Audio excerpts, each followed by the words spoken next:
neighbours. Everybody needs good neighbours with a little understanding. You can find the perfect blend.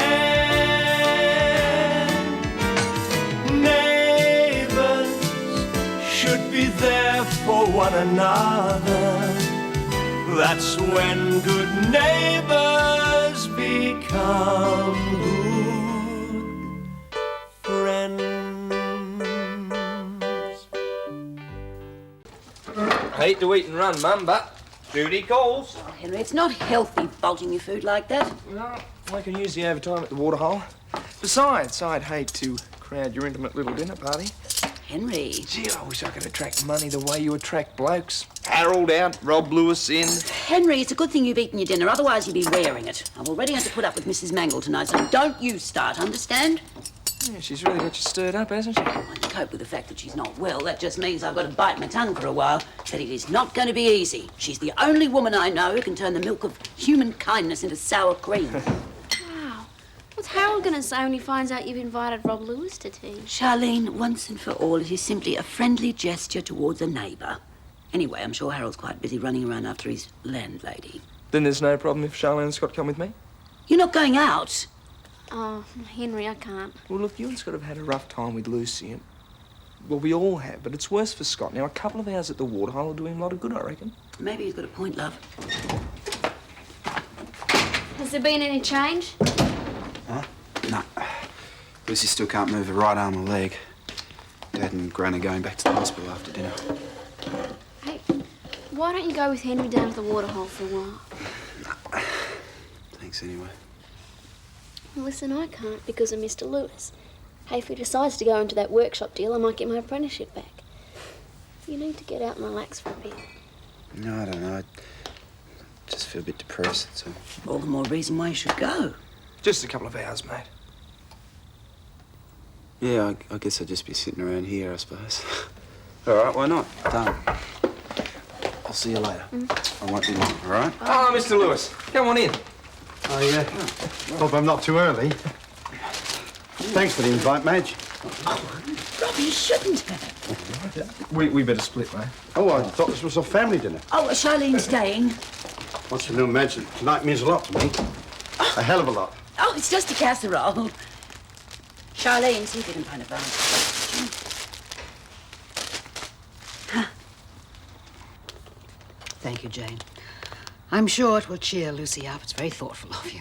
Oh, it's just that fluffy toy wombat I had on my bed. Lucy always liked it so much. We'll make sure she gets it when we go and see her later. I feel really guilty about not having seen her. Well, there's no need to. You've had plenty to deal with yourself. In any case, she's not allowed visitors, only family. Well, I feel like family. You know how close Lucy and I were when I was living here? Yes, we do.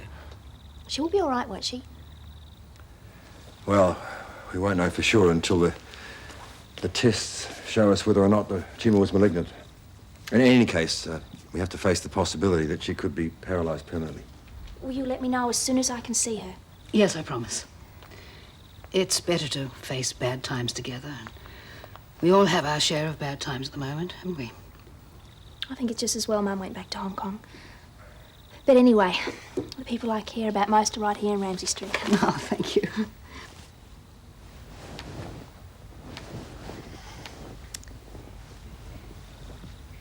Mr. Bishop. Mr. Bishop? Yes, Mrs. Mangle. My bottle's cold. But I filled it for you only 15 minutes ago. Well, it wasn't hot enough then. It feels fine to me now. I shouldn't have bothered you with it. I'll do it myself. Now, just a moment. I don't want to be a burden on anyone. I don't care what the doctor says. I'll fend for myself somehow. Just stay where you are. I will do it.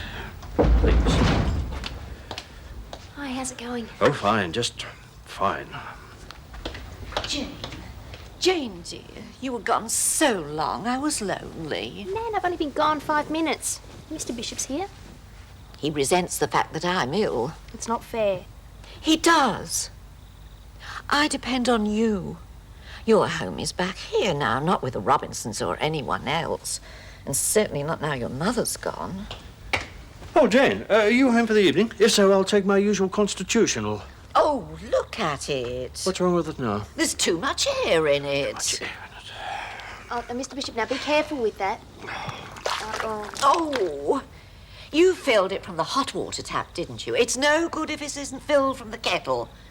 I knew I shouldn't have bothered you with it in the first place. The kettle. Right. Man, you're taking advantage of him. How can you say that? Easily. And there's something else I wanted to say to you too. Yes? What is it? Mum tried to manipulate me to suit herself. Now, I won't let anyone else do that to me again, including you. Please don't hate your mother, Jane.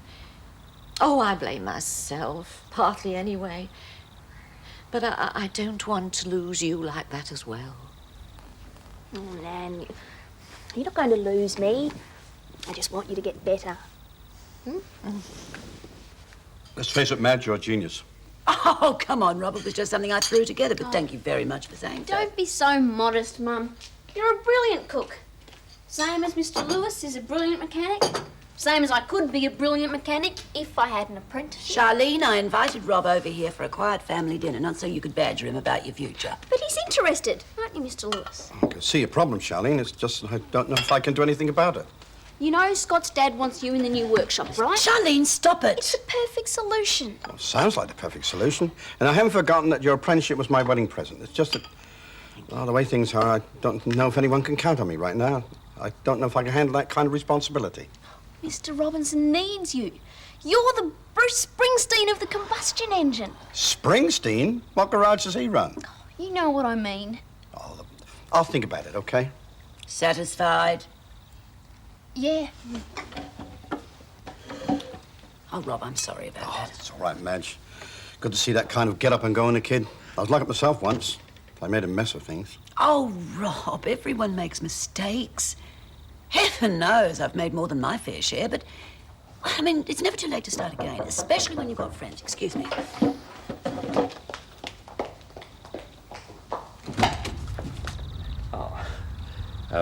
Lovely flowers for a lovely lady, eh? Oh, Harold, thank you. May I come in? Well, we've just finished dinner, you see. Oh, no, don't worry about me. I just need a few moments' respite from Mrs. Mangle, that's all.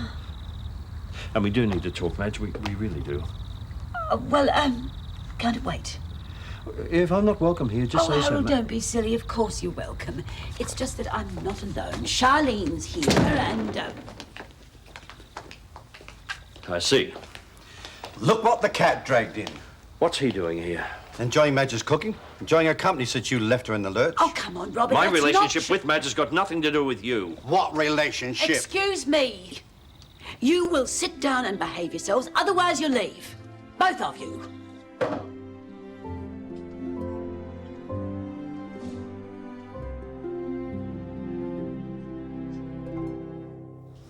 You've had your free meal, Lewis. I want to speak to Madge alone, so I wanted you to do the right thing and leave. I didn't crash the party, mate. You did. I'm not leaving you alone to worm your way back in with Madge. She knows the difference between a gentleman and a ratbag. Madge, I know I've got a few rough edges, but if I said one word out of place... Oh, for goodness sake. Madge is too soft-hearted for her own good. She's taking pity on you. She'd do the same thing for a stray dog. Harold! At least I've got red blood running through my veins, not carrot juice. What you've got running through your veins wouldn't pass a random breath test. If Madge wasn't so generous, she'd have thrown you out, the same as you threw Henry out of the garage. That was a misunderstanding. You hypocrite! While you were calling him a thief, you had your own grubby little hands in our till. Outside, I'll knock your block off! That's enough! Now, Harold, I'm afraid I'm going to have to ask you to leave. Me? I will not have any guest of mine insulted, and Rob is my guest.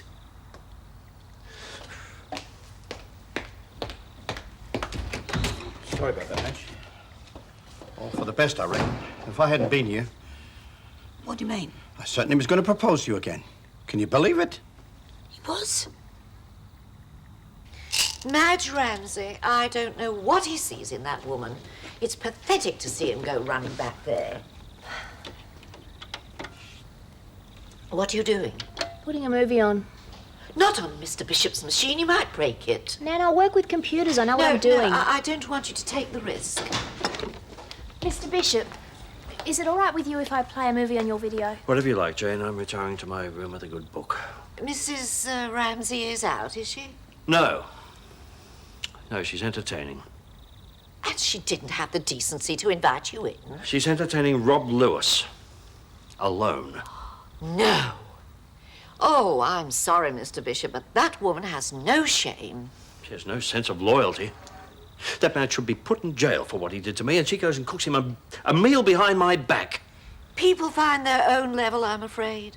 You gave her a chance, but, well, after all, she's a barmaid. Is it any wonder she ended up with somebody like Rob Lewis? Wash your hands of her, Mr. Bishop. If she wants Rob Lewis, then let her have him. Oh, good night. Good night, Mr. Bishop. You really enjoyed that, didn't you? What do you mean? Well, putting the boot in. I was comforting the poor man. Nan, you were twisting the knife. How can you talk to me like that? The doctor said that... I know exactly what the doctor said. Beverly told me that with a bit of rest, you'll be 100%. So don't you try any of that emotional blackmail with me, because it won't work. Jane! And you said you love me. Oh, Nan, of course I love you. Even though you can be a stirrer and a troublemaker and a gossip when it suits you. So don't push your luck. The grudge was all mine. I was used to taking money when I felt like it. Then when you get the gambling bug, you don't think straight. You don't think at all. Yes, but it's over now. Isn't that why it came back? You probably think better of me if I suggest, but the truth is I didn't have anywhere to go. I do want to make amends, and that's the best reason for going with Jim, if he'll have me. And I want Charlene to have her apprenticeship. Well, that's good, but... I mean, you've got to remember you're doing it for you, too. You don't want to turn your life into a punishment. Oh, that's not easy when I've hurt Gail the way I have. All she ever wanted was to have you back. But I have to live with what I've done to her. That's the tough part. Well, I'd better be going. Oh, but it's still early. No. I don't want to outstay me welcome. You've been a good friend tonight, and you don't know how I appreciate that. Anytime, Rob. Anytime you want to talk. Okay. Good night. Good night, Rob. Thanks. Well, where were you when I needed you? Hiding. I told you what would happen if Harold found out. No wonder you got rid of them both in such a hurry. You know, I'm really rather sorry that Rob didn't stay longer. You're kidding. No, there's more to him than meets the eye. I suppose that's one of the mistakes we make, underestimating people. What about Harold? Harold was jealous. He was possessive and insufferable. I don't think he'd be back. Oh, Mum. Oh, how do I get myself into these messes? Helen, wait. What is it? Just give us a minute, would you? Jim, you mustn't let her know what you're going through. Remember what Beverly said. Yeah, smile. Keep your spirits up. But what do I say? What do I say when she asks me if she's going to get better? Well, the important thing is that we're here. We can't do more than that. Have you been in to see her yet? Oh, no, Beverly, no, we haven't. The pathology department have completed the test on the tumour. It's benign. Oh, thank God. I think she's going to be all right. She's in the clear. Almost certainly. Almost. What about the paralysis? There's no change yet. When then? I don't know. But I do know that everything counts, including Lucy's frame of mind. So don't let her down now. No.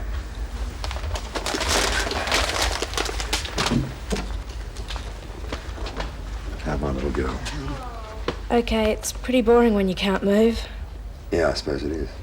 I asked the nurses how long before I could move again, but they don't know. Darling, Dr. Marshall just gave us some good news. The tumour's benign. I know what that means. It won't come back. So why can't I move? It takes time, sweetheart. You said the operation would make things all right, Dad. But it's not all right, is it? It will be. Promise? You can't promise, can you? Darling, Dr. Marshall is sure you're going to be better unless... Unless what? Well, unless the tumour's done some permanent damage.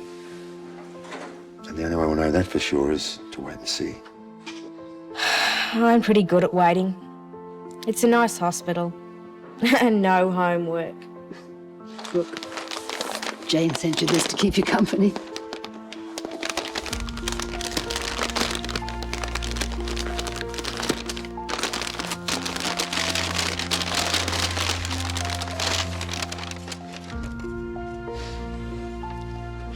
can wait, Dad. I mean, the way you took those two loudmouth jerks. I've got a new name for you. Henry Ramsay is the hustler. Well, there's nothing like a friendly game of darts. Oh, no, not that was one. Mate, I make more out of side bets than I do out of tips. Thinking of getting a team up. You interested? Yeah, sure. You dig in. No, I better not. Charlene and I only pay so much board, so... Oh, shut up, it ain't, will you? This is family, isn't it? You know, I'm glad I went tonight. I needed it. True. Don't worry, mate. The kid's gonna make it.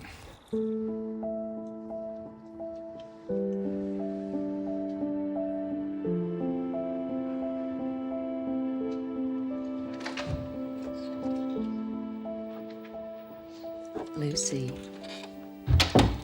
you should be asleep. I'm on my way home, but I'll be in to see you first thing in the morning. Are you having trouble getting to sleep? Lucy? Oh, leave me alone. Why are you crying? Because I've been thinking. Thinking about always being like this. About all the things I've never done. And about all the things I'll never do again. I'll never play netball. Never go to dance. I'll never do anything. Lucy, I know it's a kind of nightmare for you now. It's not a nightmare, it's real. And you can't tell me it won't happen. I wish I'd died. I wish I'd died.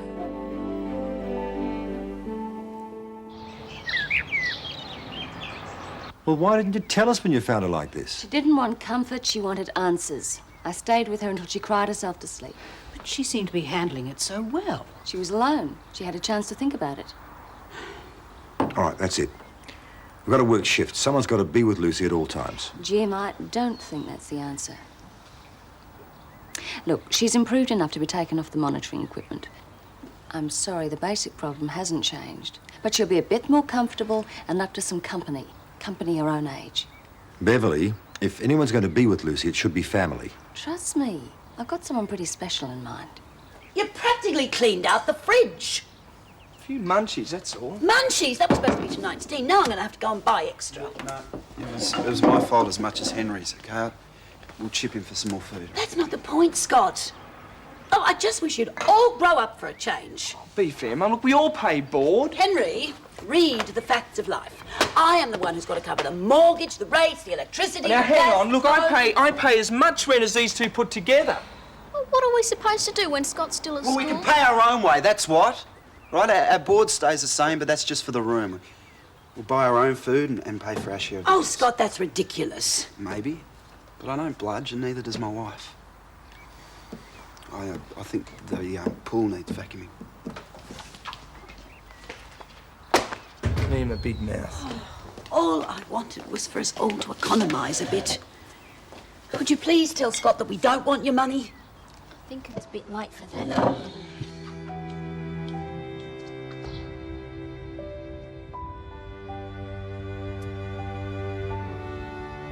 We didn't have to volunteer.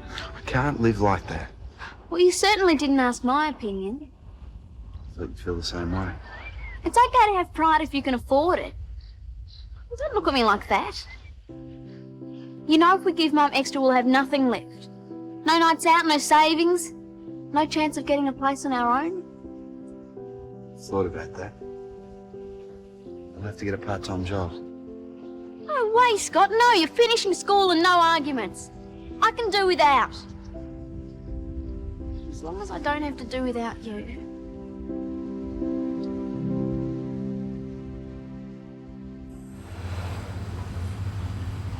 Did Dr. Marshall tell you I was a sook last night? Yes, she did. I didn't mean anything, Dad. Honest. Well, you look a lot happier without all those tubes.